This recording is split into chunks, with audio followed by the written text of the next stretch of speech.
loved by many, hated by a few, respected by all, second to none. I'm gonna do it again. Loved by many, hated by a few, respected by all, second to none. Yeah. Why That's something new, man.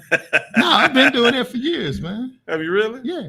Well, I guess I haven't been paying attention, man. Yeah, it's all right. That sounds a little different. No, man. I mean, you see, well, I don't remember you doing the second to none with your fingers and stuff like that. It's like I'm on a ring apron and you second to none, and then you start talking to Larry Merchant or somebody like that and say, you can't beat me. Oh, You can't fade me. All right. I mean, you say can't fade you? Yeah. Well, what's that mean, man? Oh, that's old school. That's can't old fade school? the thug, man. Oh, okay. You know. So you shoot dice, huh? Hey, man, come on, man. Come on, You man. can't be faded. I can't be faded. Can't be rock. Can't be shook. Wait a minute. Who used to say that? I can't be faded. Nah, I can't be rock. Can't be shook. But a rapper used to have a song about that. I can't be faded. Tupac did. Nah, it wasn't Tupac. No, it was Tupac. No. And I just quote. You know, I always put Tupac, boxing, and politics all in the same. It wasn't Tupac. No, I know it wasn't Tupac. No. If I'm not mistaken, it was Easy E. Okay. Maybe, but who knows? But we here on Legal Standpoint. But I said can't be rock, can't be shook. Young man, do you know who did that one before? Can't be rock, can't be shook.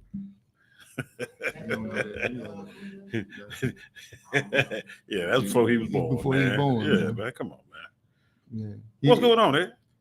Man, this campaign, man. Last time we talked, man, I think Biden. You was talking to me about Biden, how we could, be ready to roll with Biden. I was going like, oh man, I don't know, man. Yeah, I know, man. I know. And I said, you my boy, and I'm going like, yeah, I just don't know about this, man. I just don't know. Yeah, you know what? I'm gonna say, I've been riding with Biden for a long time. So back in 1983, when I first went to Washington D.C. for Howard University School of Law, I noticed Biden back then when he was a young senator. Right. And I've always liked Biden. And so I guess I've been pretty loyal to him. And so when you were talking earlier about, I don't know about Biden, I was like, no, I think we can make it through with it. And you know what? I still think we could have made it through. I don't think we could. I had a little more confidence that he would come through. But I don't know. Maybe he might not. That debate was horrible. Oh, the debate was horrible. And I first met Joe Biden. See how I just rolled like. Oh, really?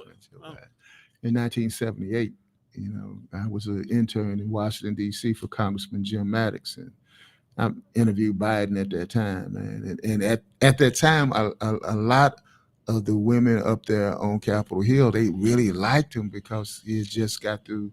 He was newly widowed and everything. Right. Had the crash, lost his wife tragically, daughter. And everything. And yeah, exactly.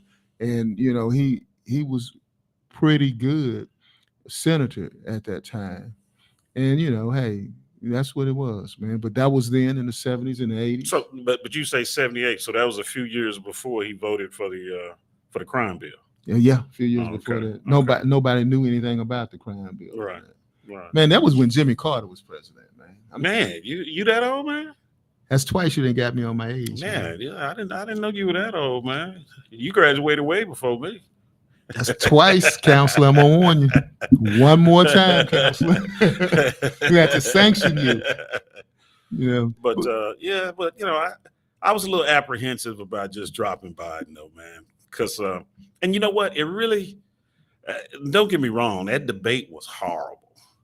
I mean, my wife and I, we sat there, man, and we were talking to the screen, and you was talking to, I was screaming at it. Yeah, my wife was throwing her hands up in disgust, and I was like, she was give him a chance, he getting better, so I was trying to wheel him through. And then there was this point where even Trump looked at him like, I only had to say anything. I mean, nah, that's how it was. Yeah. That was. I mean, hey, I'm being real. That was funny to me when that happened. Nah, nothing about that night. No, it was funny to me because it's like June 27th was not funny. No, that was funny to me. I'm telling the reason why. I was like, he looked at it like, I don't even know what to say on that. No. You know what was funny? Nothing that funny, but you just not gonna make it funny. Wait. It wasn't funny that night, and I really didn't even notice it that night. But when they played it back a couple of days later, where Trump said, "I don't know what he just That's said, what I'm talking about. and I don't even think he knows what he said." That's what I'm talking about. That's what I'm talking about. Yeah, no, that was funny in hindsight, but it wasn't funny at the time. It was funny to me. No, it wasn't funny at the time. Because I'm looking at him going like, my first reaction was, damn. Seriously, it was. Right. And he did that, and I said, well, he couldn't follow. And it's like, his little smart ass couldn't follow. Right. No. It was a hard night. And you know what? I couldn't understand what was going on because they showed him the next day. I think he went to, I can't remember where he went to, but it was like 1 o'clock the next day and he was all fired up and ready to roll. Yeah, I saw that. And I was like, well, okay, maybe he's back. And see, that's what Trump was like saying, that they give him something that he's on something, which he is not. Right. You know, he just got his energy levels go up and down. Right. That's all it was. So then I was like, well, maybe we can pull it through. But then, you know, Democrats being just like Democrats, you know, they just like herding cats, man. So, you know, they start sniping, one starts sniping at you, and next thing you know, 2 sniping at you, 3. And it just got to a point, it was just a drip, drip, drip. I knew that he wasn't going to be able to, you know, he could not fight it off. Even if he had fought it off, it was so much backstabbing that was going on. Couldn't make it. We were going to lose. Yeah. Yeah, it was going to lose. We couldn't make it. It was going to lose. When Nancy Pelosi said on that one, right, she said that, well, we really don't know. I said, oh, man, she just kissed him off, man. And you know what? Nancy older than him. True. But I respect Nancy, though. Because Nancy knew when to buy out. Right. And not only that, Nancy is a warrior. Yeah. I mean, she kept Trump in check. Yep. You know, during when she was just speaking, she outmaneuvered him numerous times. Yep. Yeah, Nancy's a warrior. And that's why, you know, those Republicans hate her so much. But Nancy's a warrior. But you know, but how else can a Republican do? What else can they do? They don't love anything. They always hate something. Well, that is true, because everything is always something's wrong. You know, so they never see the positive light on anything. Kind of make you wish for the good old days of Ronald Reagan, huh? No, doesn't make me wish for that. I'm not gonna let time varnish that. I try to suck you into that. No. You're too smarter for that. No, you ain't gonna suck me in. Yeah, man. You know, I remember when Ronald Reagan said he was gonna change the food standards for school children. He was gonna make ketchup a vegetable. Right. You remember that? Yeah, I remember that. Yeah. Ketchup a vegetable. When he first started his campaign in Philadelphia, Mississippi. The South will rise again. The land of the racist organizers who put Sherman Goodman and Cheney right. in an earthen dam. Right. He was right there. Yeah, he's right there. And said the South will rise again. So no. Yeah, at still all white county fair. Right. Yeah, no. So I'm not gonna say anything, beneficial about Ronald Reagan. No, well, of course not. That was just a left-handed cut. Maybe it made me long for Mitt Romney a little bit. Mitt Romney. maybe Bush too. Maybe even Bush 1 a little bit. Yeah. You know, they wasn't all bad. Not all bad. Yeah, well, once you kind of look at them. But you know what? Part of my problem with dropping Biden wasn't so much my allegiance to Biden. It was to the party? No, it was how I thought the party was going to react. I knew Kamala. Did I say that right? Kamala. Okay. I knew Kamala was going to be the natural person to step up or the next in line. Mm-hmm. And I really thought that the party was going to try to run around her. Get somebody like Shapiro or Brashear or Gavin Newsom or somebody else to actually end up being the nominee, which of course was going to upset Black folks such as myself and especially the sisters. And if that was the case, I knew we couldn't win either. Oh, they had to not even think in that direction. But I thought that's what they were going to do. And that's what my concern was. In addition to, I knew how sexist a segment of the American population is. They still are. Still are. And a lot of black men are like that. Oh yeah, I can't believe how brothers feel that way. And I see it all the time. I get inboxes from people saying she ain't even black, and it's always. How would somebody say that she's not black? Yeah, but I would think that the person who sent that to me ain't even black neither. Right. It's like a plant. You know what I'm Right. saying? So they have this picture of the vice president in Indian garb. Of course, she's in Indian garb. She's Indian too. Right. Her mother's Indian. Of course, they have a family event. So of course that's the way that is. So, if they're gonna go ahead and post that picture, why don't you post a picture of her being Jamaican and everything? Right. But my whole thing is this: what difference does it make? It don't. She can't run away from being who she is. You are who you are. Well, but you know what? I say that, but Clarence Thomas runs away from who he is. Who's Clarence Thomas? You know that dude that sits on the Supreme Court that's supposed to be black, but really ain't. Oh, that one. I thought we kicked him out of the club last year. Oh, put man. Him back in? He been out the club since like 85, but he still comes back like the ghost of Christmas past, Yeah, well, just scaring us at times, he didn't he have wasn't he in Django? Yeah, he was in Django. He was the guy. What was his name? Was it Sam? No, what was his name? I can't remember. Django, yeah. He was the first slave owner. No. The brother, no. man, in Django. What's his name? The one that Yeah, you got to keep us up with our jokes, man. We cracking on. We cracking on the Supreme Court justice right now. We saying he was in Django. Yeah. But you at home, y'all got that, so y'all got that. Yeah, Hey, look on there and see if there's someone there. See if they know who it is. What was his role? Yeah, I can't remember what his name was. I always talk about a nag on a horse. Yeah. Is that nag on a horse? What he doing on that horse? Why are we gonna let him sleep in the bed? We just gonna have to burn it later. That's what we Was doing it by Supreme Samuel? Court. Yeah, that's Samuel L. Jackson. But what was his name in the? I can't remember. What was his name? I can't remember. Name, man? I can't remember. But anyway. See, I told you this is gonna be an informative show, man. We just want everyone to know. I'm gonna look at that camera over here and wave to the audience, our studio audience over there. See? Oh, really? Okay, yeah. Yeah. The camera over there? Yeah, that camera. Oh, right okay. there. Yeah. Oh, that Like you camera. waving that one right there. Oh, too. okay. All right. Yeah. All right. So yeah, but the thing is that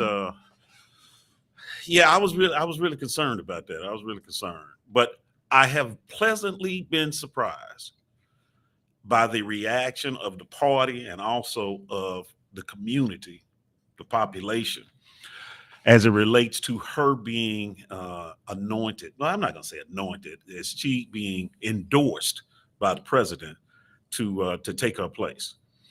And I was really shocked that we had this. Everybody just coalesced around her like they have. You were shocked? Yeah, I've been shocked.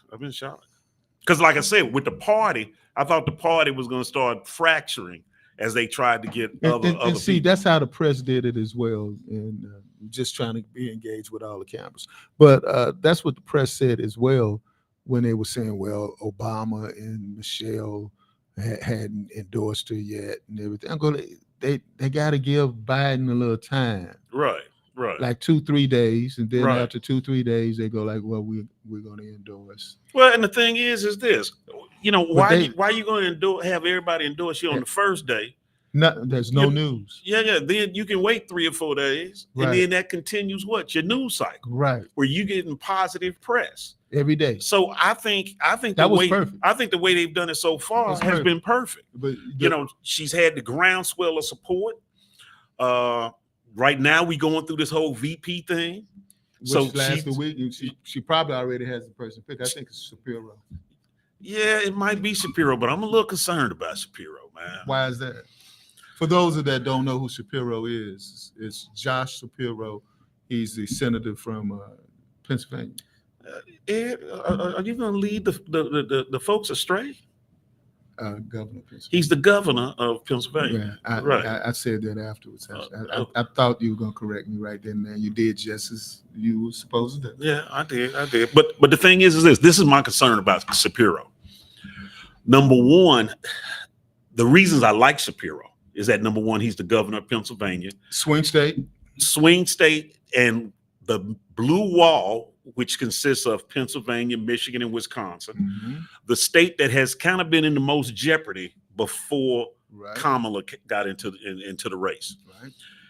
He is really popular in Pennsylvania. True. I've looked at numerous polls, and his likability is like 61%. So that's excellent. That's one of the highest that I've seen for politicians. And so I think he would really, really be important to snag Pennsylvania. And I really think that we have to have Pennsylvania to win. I think so too. You know, Pennsylvania has 19 electoral votes.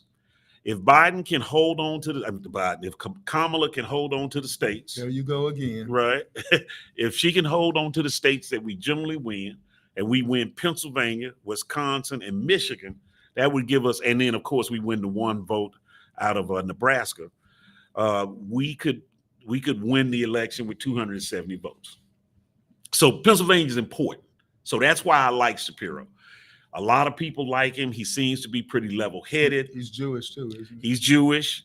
So that's gonna help too. Well, that's I don't know about that. See, that's the concern I have. And it's not because he's Jewish. The problem I'm having is that because of this war that's ongoing between Israel and the Palestinians, the benefit that we would have from him in Pennsylvania is it going to be negated by the adverse effect in Michigan? Yeah, because it's a lot of Arab and Palestinians in Michigan that are upset about how this war has been going. Yep. And so that's the calculation. You know, are we going to lock down Pennsylvania with him to then lose Michigan? And if we lose Michigan, then we've got to win Georgia and then a state out west. And I don't know. That's a calculation. But then I'm sitting here thinking about other folks. I like Andy Brashear, that guy. He was the governor of Kentucky, white guy, Democrat in a Republican state, has been successful. One of the things Brashear did that a lot of people don't know, while other red states have been passing laws to restrict voting rights, Brashear oversaw a legislative effort to expand voting rights in the state of Kentucky. Did you know that? I didn't know that. Yeah, he did. Yeah, he did. Now, maybe the Republicans didn't mind because they know they're winning. But he's been winning. You know, I think this is his second term. And so he's a good guy, but we're not going to win Kentucky. Period. Right. I mean, so it ain't no need of us even doing it. Yeah, because I don't know if he could assist in changing any minds in these other states. That's what I don't like, Michael, about DEI hires. Who's the DEI hire? Shapiro and Brashear. Yeah. You know what? That's what I'm gonna say. You know what? Because I'm kind of with you on that, man. The only reason why we're picking you is because you're a white boy from Kentucky. And we need to balance. We need to balance that. So he's just a diversity hire. Yeah. I can't wait for her to pick somebody so I can say that he's a diversity hire. Right. So was Larry Bird. Get people just really mad. You know what, man? I was looking at a show. Just get them mad. Say Larry Bird's a diversity hire. And that's what Isaiah Thomas said back in the day. Well, he did. Yeah, he did. He did. That. And you know what? Everybody talks about Bird being one of the greatest ever, right? Right. And I got to get. I mean, Bird's good. He was a champion. You know. Yeah, I mean, you can't take that away from him. Yeah. But you know, if you look at his stats, he's like 25th in league history in scoring. Did you know that? Nah, I didn't know that. Yeah, you would think he top 10 or something. Diversity hire. He's 25th. Diversity hire. I mean, he's a bad boy. Don't get me wrong. And I'm not trying to get bogged down into this whole Larry Bird. I'm just making a play on what they say to us. Yeah, because it was so funny. You know, we could be just as qualified, and then they'll say diversity hire. Now, what if we flip the script and start saying the same thing? Well, you know what? We can say that. I mean, Dan Quayle. I mean, how can you even say he was qualified? Sarah Palin. How was she qualified? Diversity hire. Diversity hire. Right? And the thing is this: I I think it was on CNN. I was watching one night, and this lady, I don't know what this lady's name is. She's from, she's the lieutenant governor from somewhere, older white lady, and so she was trying to say that Kamala was a diversity hire. You know, she was trying to say that, and so they turned it around on her. They were like, "Well, if that's the case, if we just gonna say, you know, not look at her qualifications to make a determination of whether she's qualified or not." We could say you a diversity hire. You're a woman. Well, no, that's not true. Well, how's it not true? You got a position, and think. Did you see that hearing after Trump got shot at? We hadn't even talked about Trump getting shot at. Oh no. But did you see that hearing after that when they had the young lady that was the Secret Service chief? Yeah. They told her, white woman, and I've said this before in our discussions. And when we talking about diversity, things of that nature, women are included in that. And a lot of advancement has been made as a result of women. But the first thing one of those Republicans say, you just a DEI hire. Did you hear him say that? Yeah.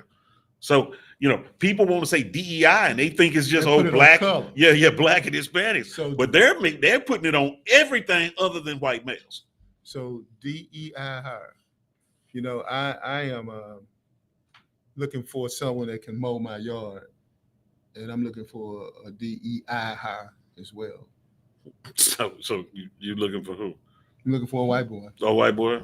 Yeah. To mow your yard? Mm-hmm. Can't find it.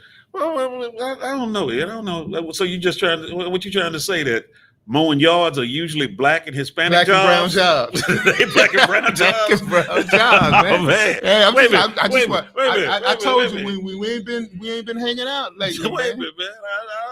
We ain't been hanging out. What you saying, man? I'm just flipping the script.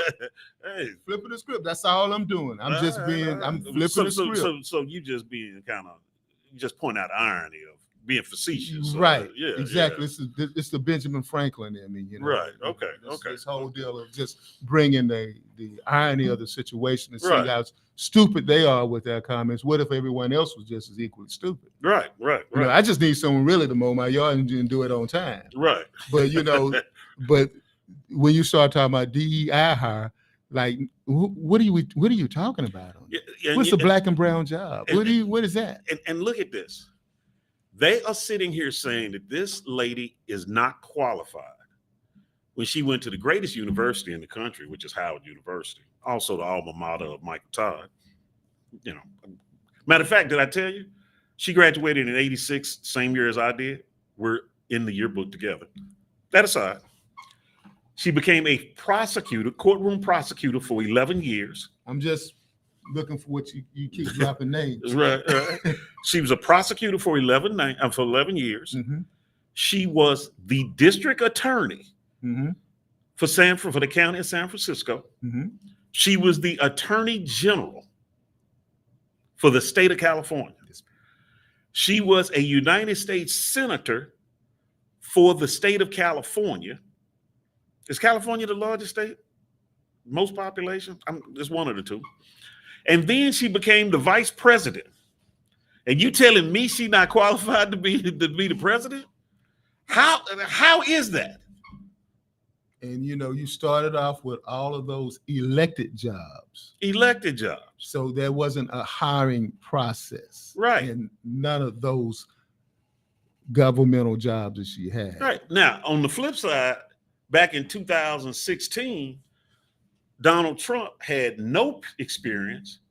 He was running a company that had been bankrupt 6 times, and he was a TV celebrity. You're fired. Right? That's how he got elected, by saying you're fired. Right, but nobody was saying he wasn't qualified.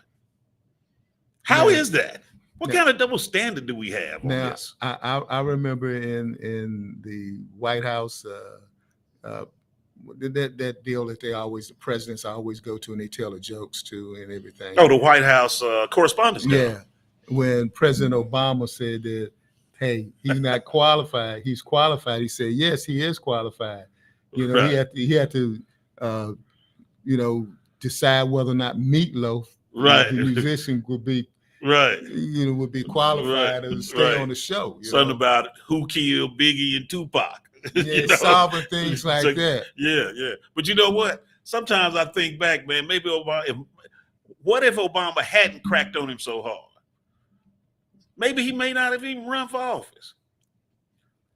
Yeah, I mean, because he took that real hard. He took it real hard. He took it real hard. And Trump seems to be taking things really hard when his black face is tied. Oh, without a doubt, man.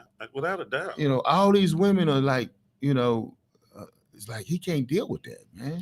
You know what? He's never dealt with women well. Period. I mean, back when you had Megyn Kelly from when he first ran in 2019. Yeah, blood coming from her. Yeah, blood coming from her. You know what? Yeah. Right? Any woman that has taken issue with him, he ends up talking about them in a very, very derogatory manner. Like he did this past week at the NABJ. He didn't talk to him. He just treated him rude. Yeah. You didn't even say hello to me. I've never had a question as nasty as this. What kind of stuff is that? What nasty? Is this? Yeah. Nasty. He's called Kamala. He's called her garbage, a bum, unqualified. I mean, all types of stuff.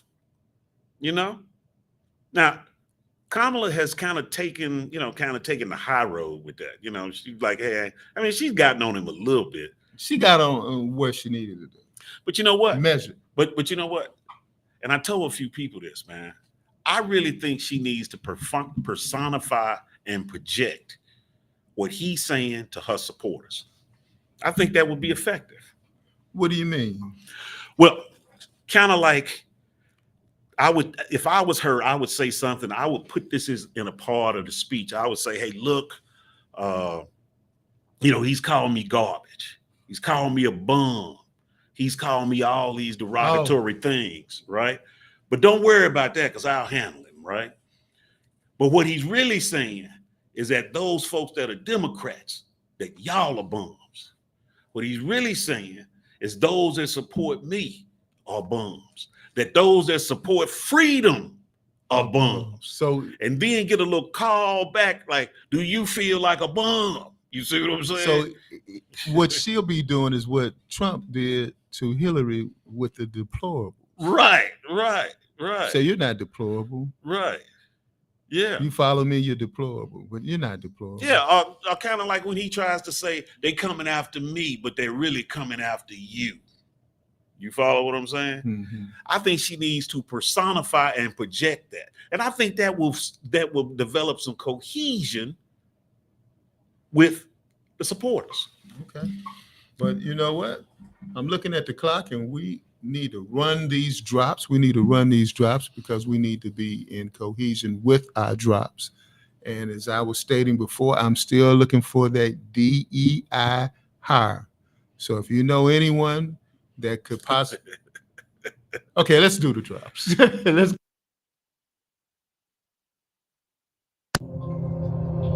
Hi, my name is Gail Todd with Townview Realtors.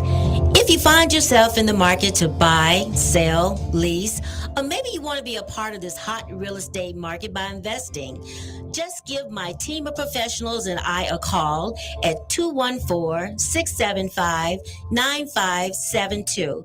Again, that's 214-675-9572. Or you can email me at gtodd88@yahoo.com. With me, it's all about you. Hey, whenever I want good Cajun food, I go to Thibodeau's, located at 107 North Cedar Ridge in Duncanville, Texas. They're really hot, just like the Commish radio show in Thibodeau's. Hot as this gumbo. We will see you later at Thibodeau's. Hi, my name is Gail Todd with Townview Realtors. If you find yourself in the market to buy, sell, lease, or maybe you want to be a part of this hot real estate market by investing, just give my team of professionals and I a call at 214-675-9572. Again, that's 214-675-9572. Or you can email me at gtodd88@yahoo.com. With me, it's all about you.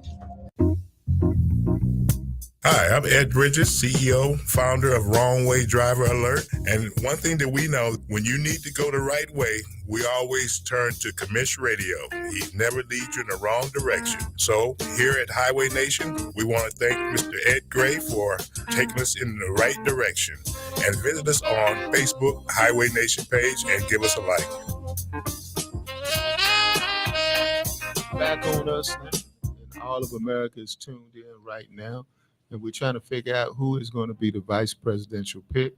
We obviously was talking about DEI hires, at least I was. Right. Yeah. Well, we kind of went through the pros and cons with respect to Shapiro. Right. And we talked about Brashear. I don't think it's going to be Brashear because I don't think Kentucky can pull. He's not going to be able to pull Kentucky. And see, they were trying to do that one because they wanted to get someone to balance out that Appalachian thing. Right. And this boy ain't even from Appalachia. Yeah, I know. But the thing is, I don't think but we need somebody that's going to play in the Midwest. And what we do. Yeah. So do. I don't think. I know someone's going to start texting me and saying, why you keep calling them? You calling them boys? You calling them all this kind of stuff. I'm just going to say it the way I view it. He's this boy is not. What about Mark Kelly out in Arizona? Yeah, I don't know about Kelly either, man. Tell the folks who Mark Kelly is. Mark Kelly, he's the senator out of Arizona. He ran initially and took and finished out the term for John McCain for 2 years. Back in 2022, he ran for a 6-year term, which he won. Democrats have in the statewide races have done pretty well the last 2 cycles in Arizona. So we've had Kelly win. We saw Kristen Sinema win. We saw that the governor, her name escapes me right now, but the governor, the Secretary of State, things of that nature. So Democrats are winning out in that area. The issue that I have is that number one, he's a senator. So I don't know if he really has that executive experience that people are going to be looking for. I think he could help us with Arizona, but I don't know. How many votes there? 5? No, like Arizona's, it has more votes than that. It's, but I don't know if he's going to be able to translate with respect to the Midwest where we need some. So yeah. Arizona has. You left out that he was astronaut. Yeah, he's an astronaut. He has a very strong, story, and he's also married to Gabby Gifford, who was a U.S. Congresswoman who back in 2011 was shot during a rally, and so I think they have a foundation, Newtown or something. No, not Newtown. But it's some type of foundation that they have. So he's been with her from that standpoint when she was recuperating. So he's got a great story. I just don't know if his story is going to affect voters outside the state of Arizona. Now, Arizona is it's only 6 votes. Six. Now the thing is 5 and 6. I was pretty close. Yeah. Now the thing is this: if he wins, if we could win Michigan and Wisconsin, right? And then we would have to win Georgia, right? So, Arizona would be important at that point. But, Georgia, we've kind of putting that back in play now. Arizona has even gotten tighter since the Kamala has got in there. But, I'd rather have Pennsylvania, Michigan, and Wisconsin. I would too. I'd rather have that. And so you're gonna go with Shapiro? Sounds like this. Yeah, I think Shapiro is my favorite, but then the boy out of Minnesota. Now you doing it? You call him the boy? Oh, excuse me. Yeah, the governor out of Minnesota. I believe his name is Waltz. He's got a good story. But he said he don't want to do it. No. He said no. That was the guy out of North Carolina. That's Cooper. Ah, Yeah, that's North Carolina. But the guy out of Minnesota has a good story. You know, he was in the military. He used to be a football coach, high school football coach. They won the state championship. You know, he's been a great governor.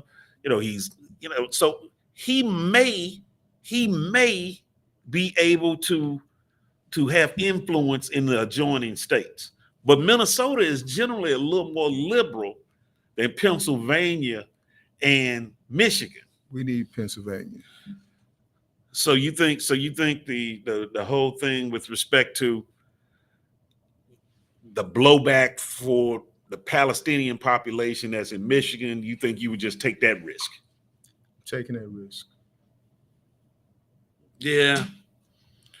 Well, the thing is this: if we did that and we lost Michigan, if we lost that, then that means we would be at 255. So that means we got to win Georgia, man. I want to make an appeal to all my relatives in Georgia to come out and vote. And you know what? Let me correct myself. I was looking at Nevada a while ago. Arizona has 11 votes. 11. 11. That ain't bad. So the thing is, if we could win Arizona, even if we lost Michigan and Nevada, but we behind in Nevada. But if we could win those, We'd that be would behind in Nevada. Man, I was just out in Las Vegas. I was in Vegas for a whole week for the National Bar Association convention. Mm-hmm. Actually, Biden came out there and spoke at. It just so happened the week we were having the National Bar Association. The National Bar Association is the organization all throughout the country for Black attorneys. The NAACP was having their national convention the same week, and Biden came out there and spoke. And so that was exciting. But the thing is that Nevada is such a service-oriented economy. And, they took a real big hit, from COVID, coming out of COVID. It really hadn't gotten all the way back up to speed like it had been before. And the service workers and things of that nature out there, they just were kind of in a revolt, as it relates to my union folks were in a revolt. Yeah, they have. Now, it has improved some since Biden since Kamala has been, has been tapped, but it's still a little shaky. But if we were able to do those two, then we wouldn't need Georgia or Michigan. But we got to have Pennsylvania, and we have to have Wisconsin. You got to have it. It goes through. It goes through Pennsylvania. Yeah, you got to win Pennsylvania. So we need that. So yeah, I would think, and my good friend Candace Wicks was asking me, who did I handicap? I'm gonna probably have to lean to Shapiro, but I'm doing it with caution because it could cost us Michigan. It really could. So I've got some misgivings about it, but no risk, no reward, huh? Yeah, Michigan being in play though, if we get all of our folks that are Arab to vote, that would carry us over. I mean, would it?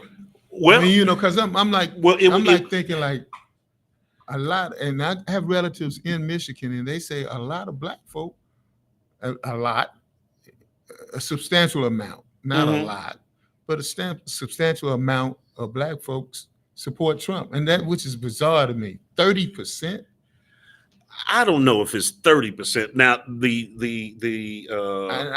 that's what's been reported, but that's the same way I feel about when I'm receiving these things about Kamala Harris from people that have Black sounding names like Terrence Williams. Right. And it's like, oh, that's a Black sounding name. Like, this is not real. Well, the thing is this. What is real is some brothers don't like sisters. No, well, you know what? Some brothers don't. And there is some blowback on that. Right. Now I'm looking at a poll that just came out July 23rd.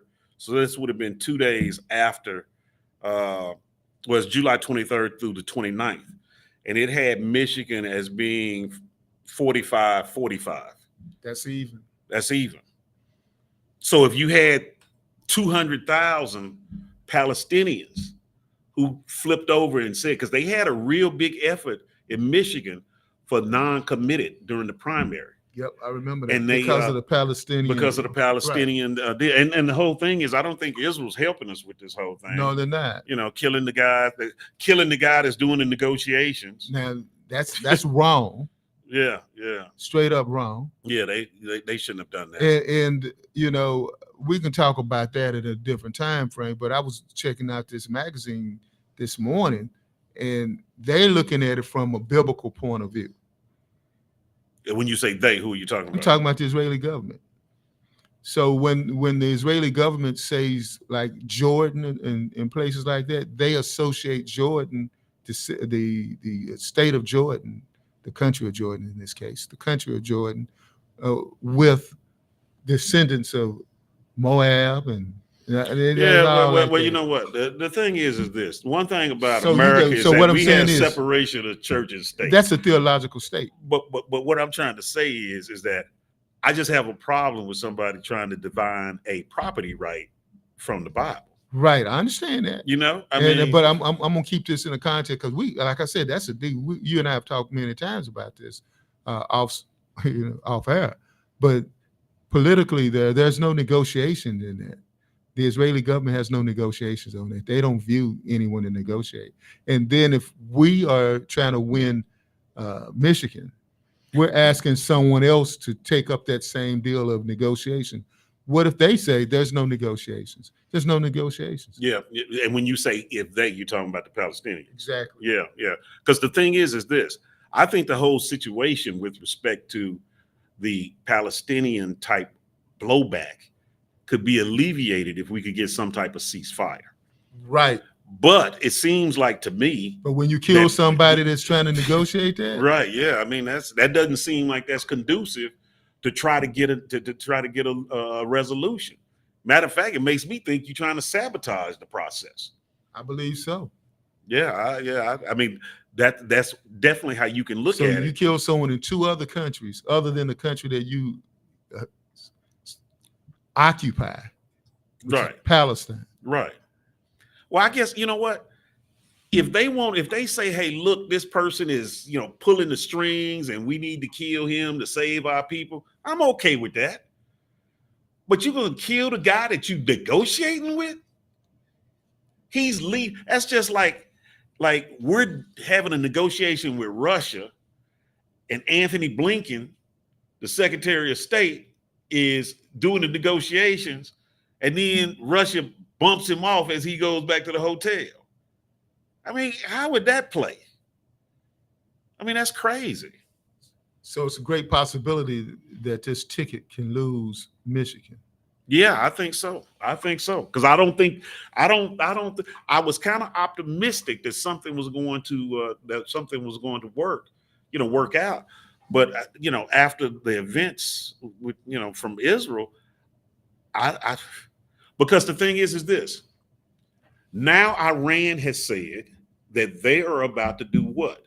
That they're going to have some type of response that's going to go directly to Israel. We just had a situation like that. I think it was back in March or April. And America, the United States, we used our military might and our defense systems to knock out over 300 missiles that were heading to Iran. I mean, that were heading to Israel to preserve them. And so now we're having to move carrier groups to that area to perform that same function. And so if I was a Palestinian and I saw that, I would be like, well, they just helping them. And while we've got 30,000 people dead, ain't nobody coming to help us. No, not at all. And then you also add to the point that Netanyahu said to Biden, he say one Zionist to another. Well, yeah. Well, I mean, that's politics, man. Well, that's politics. And this is what we're talking about, Michigan. Right. That's politics. Right. And this is how those things can affect politics and how you can end up losing the state. Now, the only flip side on that is that even if they take issue with how the United States and the Biden administration is handling the Palestinian-Israeli war, Trump is definitely not going to be any better. He would be worse for them. But I mean, sometimes, man, when you've been getting kicked so long, man, sometimes you're like, I don't even care anymore. You know, at least I know, don't tell me you my friend while you kicking me. At least he's telling me he's gonna kick me. I know he's gonna kick me. So sometimes you just get to the point where you're like, I don't care. Whatever. Yeah, whatever, man. It's the same side, or it's different sides of the same coin. So what difference does it make? So they could just take that position, because the Democrats could say, hey, look, well, Trump would be worse. So, hey, we're going to get Shapiro. We don't care about, how they feel right now. They'll come home by the time it's time to vote. They'll see that that's in their best interest. But sometimes people just say, man, you got folks that say, hey, look, why did the Japanese do suicide runs and stuff? I mean, they couldn't win the war, but they did it. So what you just said is something that a lot of black folks say about Democrats. Well, yeah, that is. But the thing is, you'll be back. But the thing is this. I think the choice, if people have been reading, if people have been following what's going on, the difference between Democrats and Republicans right now, even though we haven't gotten everything we want, I would have liked the John Lewis Justice Bill to have passed. I would have liked for the voting rights deal to pass, right? The whole thing about what the justice deal was dealing with reforming police procedures, things of that nature. I would have wanted that to pass. But the reason it didn't pass was because the Republicans, who had enough votes at the time, and still have enough votes, they couldn't get to the 60 filibuster level to be able to pass the law. And so, I mean, that's just kind of the way it is. So we have to keep working with respect to that. But I don't think that's a reason to just say, oh, well, ain't no difference between the Democrats and the Republicans. Never said that. Just saying the tactics that people use. Yeah, I know. But I guess the point I'm trying to make is that you have to understand the positions of different parties. These folks are following what Trump says. And you know what? And we know that they're trying to do nefarious things because it's in 922 pages in a document called what? Project 2025. And before Kamala had become the nominee, you and I, we had talked about that we were going to start talking about and breaking down the different components of Project 2025 so people will understand what's at stake. And we got tired because we wanted to talk about this monumental event that occurred with her now ascending to the top of the ticket. But next time we get together, we're going to start going through some of these things in Project 2025 so people will say it's not the different side of the same coin, because it's definitely not. Well, let's do that. When are you going to come back on? Well, I guess the third week. Can we speed that up? Project 2025 is a lot. Well, that's 2 weeks. We can do it. We can do it. Yeah, we can do okay, it. we can do it. All right. So, hey, you've been listening to the Commish radio show, Legal Standpoint. With Michael J. Todd. All right. So we want you guys to come back on what date? The third Saturday of August. All right. That being said, we get ready to go off the air so we can make sure that we get more people to register and vote. Register and vote, and also actually vote. Don't just tell me. And to those people out there, I see you out there. You're putting these little nice little memes out saying I'm with her, and you're not even registered to vote. Yeah, I know. Yeah, I know. And you know what? Even though she's raised a whole lot of money, whatever you can do, it will help, because these Republicans are coming for blood. You see them calling. My wife showed me a T-shirt the other day. It said Joe in the Hoe got to go. Joe in the Hoe. Joe in the Hoe. They calling our vice president a hoe. That's two-sided. Not only is that sexist, but it's also racist as well. That is. That is. But nevertheless, do not support people and organizations that do not have your best interests at heart. That being said, we'll see you guys back next week. All right. Take care. Appreciate everybody being out there on Facebook. Candace Wicks, Brenda Freeman. Nice Hi, seeing y'all. My name is Gail Todd with Bye-bye. Townview Realtors. If you find yourself in the market to buy, sell, lease,